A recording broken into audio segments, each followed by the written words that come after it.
All right, welcome to This Explainer, where we're going to dive into Kenneth Neumeyer's radical and honestly incredibly fascinating vision of transforming a simple sailboat into a self-sufficient regenerative life support system. Today, we are exploring the core concepts from his groundbreaking work, Sailing the Farm, and we'll look at how living on the open water can literally become the ultimate expression of human independence. We're going to launch right into this incredibly provocative thought. The ocean is the safest place on the planet, but the shore will ruin you. Think about that for a second. It completely flips our fundamental assumptions about safety and society upside down. We're so wired to think of solid ground as, well, safe, and the ocean as this perilous, dangerous place, right? But Neumeyer argues the exact opposite. He suggests that the shore, with its economic upheavals, its dependencies, and resource scarcities, is where the real danger lies. The ocean, on the other hand, it offers an unparalleled refuge, provided you have the right mindset and the right tools. And Neumeyer's core metaphor here is just profound. He says, a sailboat is a nearly self-sufficient entity. It's essentially a floating space capsule perfectly designed to navigate the immense, watery space station we call Earth. Think about an astronaut for a minute. They don't just step out into the void. They carry a tightly controlled, meticulously designed ecology with them. Neumeyer proposes that we treat our boats exactly the same way, as self-contained life support systems floating across the 70% of our planet that is entirely water. Moving right along to Section 1, the sailing homestead, escaping the pressures of the shore.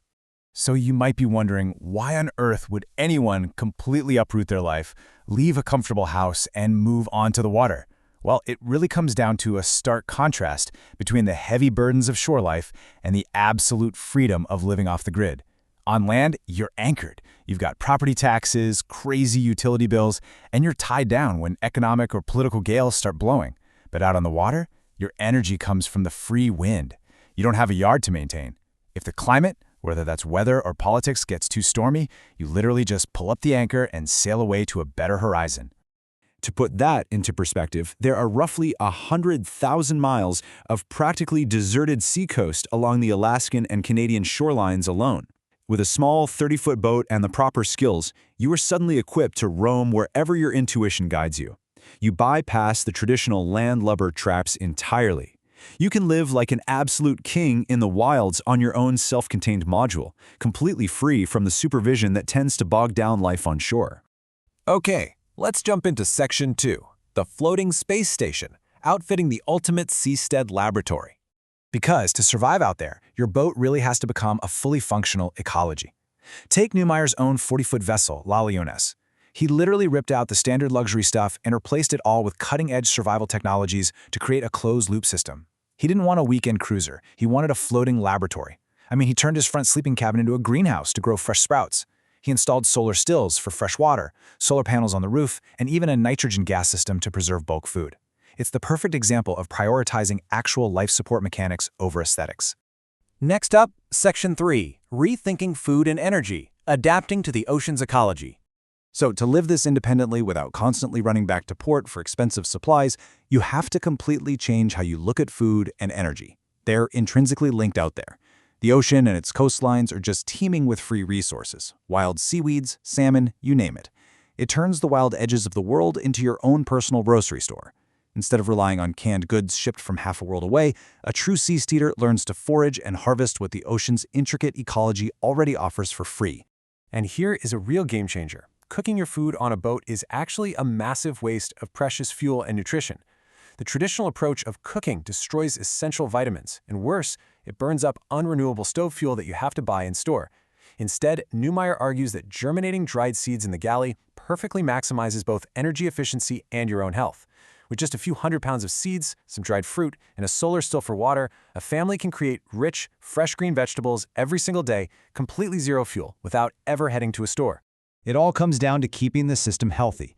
Just like those astronauts we talked about, sea-steeders have to track every gram of material, ensuring that absolutely nothing, especially expensive, unrenewable energy, is wasted. You have to evolve an ecology that is incredibly efficient. When the whole system is balanced, the byproducts of one process literally become the fuel for another, keeping your little microenvironment totally harmonious. All right, moving to Section 4, choosing your seastead, practical steps for the ocean nomad. If you're actually feeling the urge to pack up and leave land behind, getting the right vessel is your absolutely critical first step. Because you aren't just buying a boat, right? You're buying a homestead. Neumeyer strongly advocates for low-maintenance fiberglass and aluminum over traditional wood or steel. And the reason is simple. Survival depends on minimizing your reliance on shoreside shipyards. Actually, he learned this the hard way when his steel-hulled ship was crushed on rocks during a storm in Baja. A good fiberglass hull won't rot, can be cleaned underwater, and can basically be forgotten about. Wood and steel, they require constant hauling out and expensive materials that might become scarce.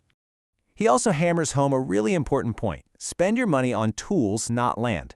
If you pour your resources into a portable life support system, a vessel of moderate draft with plenty of storage, you are buying ultimate security.